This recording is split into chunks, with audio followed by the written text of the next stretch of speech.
Hello and welcome back. Today I want to answer the question, what is general revelation? Well, general revelation is basically the concept that all humanity can look at what's the created world and see that there is a designer, or see that there is, more specifically, that there is a God who made everything. And moreover, we also have another aspect of general revelation that the Lord gave us, which is our conscience that bears witness either to excuse us or to affirm our actions. But with regards to the basic texts of general revelation, we can look at Psalms chapter 19, verse 1 through 6, and it says, "The heavens declare the glory of God, and the expanse proclaims the works of his hands. Day after day they pour out their speech. Night after night they communicate knowledge. There is no speech, there are no words, their voice is not heard. Their message has gone out to the whole earth, and their words to the ends of the world. In the heavens he has pitched a tent for the sun. It is like a bridegroom coming out from his home. It rejoices like an athlete running a course. It rises from one end of the heavens to and circles to the other end. Nothing is hidden from its heat." So the first thing, of course, we can just, like I said, we can look at the created world and see that there is a designer, that there is a God behind all of this. You can look at the sun, moon, and stars, or even the universe at at large, and we can see that this didn't just happen by chance, but yet things are specifically designed in order to proclaim that there is a God behind all of this. Like I said, it wasn't just by random chance that this happened, but there is a design behind it. There is an intelligence behind it. There's a powerful being that did all of this. And I want us to also know that we can also look at the consistency of the day. I mean, day after day, night after night, the sun and the moon rise, and the stars come out, and the text said that they have no voice, but yet their words are heard. And the point is look at the consistency, or you can even, like I said, look at the created world, and look at the animals and the insects, and we can just see a design behind it, because you look at everything we have. Like I said, the flowers and animals and insects. There had to be a mind behind how these animals look and how they function. Like I said, it's not just by mere chance, and they did not evolve in order to be able to do what they can do, but yet they were designed in such a way to survive in the environments that they're in. But we also need to see, though, that we can look even in the New Testament. In Acts chapter 14, verse 16 and 17, it says, this is the Apostle Paul speaking. It says, "In the past generations he allowed all the nations to go their own way, although he did not leave himself without a witness, since he did what is good by giving you rain from heaven and fruitful seasons, and filling you with food and your heart with joy." So what the point is here, that, like I said, in times past, the Lord allowed the nations to have their pagan gods. Of course, he did not like that. That was very sinful. But the point is that the Lord did not leave himself without a witness, because it said that he, of course, he gave the rain, and he gave the seasons for the for fruit. And so fruit, or crops in general, food cannot grow without rain, and without the proper seasons in order to grow whatever you're trying to grow. The point is that the Lord is once again showing that he is there by sending the rain, and by sending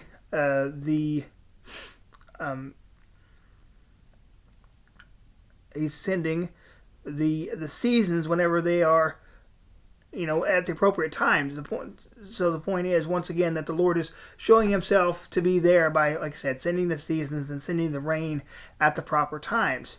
But I want us to also make abundantly clear that it's not Mother Nature that did this. It's not some false pagan god that did this. No, it's the Lord, the God of the Bible, who proclaims himself to be the I am. And I want to also make quite clear if we look in Acts chapter 17, verse 22 through 28. It says, Paul stood in the middle of the Acropolis and said, "People of Athens, I see that you are extremely religious in every respect. For as I was passing through and observing the objects of your worship, I even found an altar to which was inscribed, 'To an unknown God.' Therefore, what you worship in ignorance, this I proclaim to you. The God who made the world and everything in it, he is the Lord of heaven and earth, does not live in shrines made by hands. Neither is he served by human hands as though he needed anything, since he himself gives everyone life and breath in all things. From one man he has made every nationality to live over the whole earth and has determined their appointed times and boundaries of where they live. He did this so that they might seek God and perhaps they might reach out and find him. Though he is not far from us, from each one of us, for in him we live and move and have our being, as even some of your own poets said, for we also are his offspring." So what the point is here, that even the pagan Greeks could see that we are the offspring of God. If you look at the biblical evidence here, it would be the regard to the theological position that man is created in the image of God, that we have the ability to reason, we have an ability to relate, and we ultimately have a longing to know God, because it said that he did all this stuff so we might seek him and perhaps reach out and find him. So once again, this points to the general revelation, the natural world screaming out that there is a creator, and ultimately that he desires us, in a sense, of course, to come and seek him, because it's not that he, of course, needs anything. He does not need us, but we need to have a relationship with him to ultimately find fulfillment in this life. I want to also make quite clear with regards to his eternal nature. If we look in Romans chapter 1, verse 18 through 23, it says, "For God's wrath is revealed from heaven against all ungodliness and unrighteousness of people who by their own unrighteousness suppress the truth. Since what can be known about God is evident among them, because God has shown it to them." All right, so the first thing we need to understand here is that the people who suppress the truth, that God's wrath is revealed against them because of their sinful suppression of the truth. But it also said that, of course, that the Lord has shown them the truth. It says, of course, we know this to be the case because it says in verse 20 of Romans chapter 1, it says, "For his invisible attributes, that is, his eternal power and his divine nature, have been clearly seen since the creation of the world, being understood through what he has made. As a result, people are without excuse.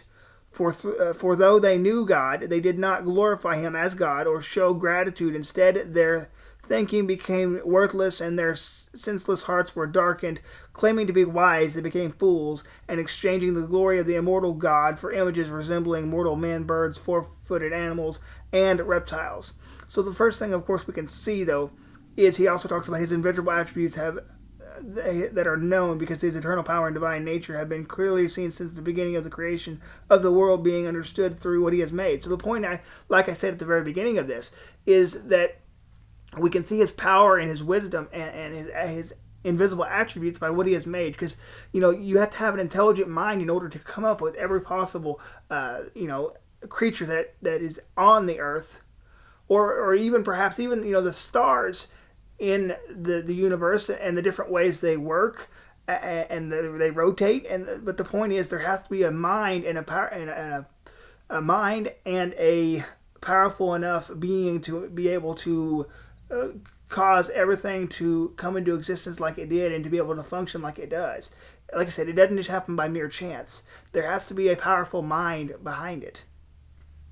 And I also want to let you know that, of course, that it's the issue that, like I said, there is no other, and the text makes this quite clear that in Paul's day, of course, that they would think that the idols did all this stuff, that the idols created the universe, but that's not the case. And and even today, the people who think that evolution is true and it all happened over millions of years, but the point is that you can't have enough time to actually go back and look at that, because it doesn't necessarily follow the from what I understand, it doesn't follow the scientific method, because you can't observe, you can only speculate.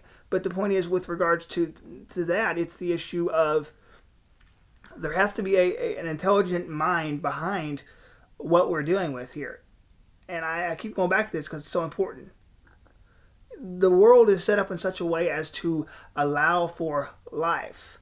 And the world, through general revelation, says and screams out that there is a God behind all of this. And that's what I want to make clear. But I want to also tell you that our conscience even bears witness that there is a moral lawgiver, a God, specifically the God of the Bible. It says in Romans chapter 2, verse 14 through 16, it says, "So when the Gentiles who do not by nature have the law," speaking of the law of Moses, "do what the law demands, they are a law unto themselves, even though they do not have the law. They show that the work of the law is written on their hearts. Their conscience confirms this. Their competing thoughts either accuse them or excuse them on the day when God judges what people have kept secret according to my gospel through Christ Jesus."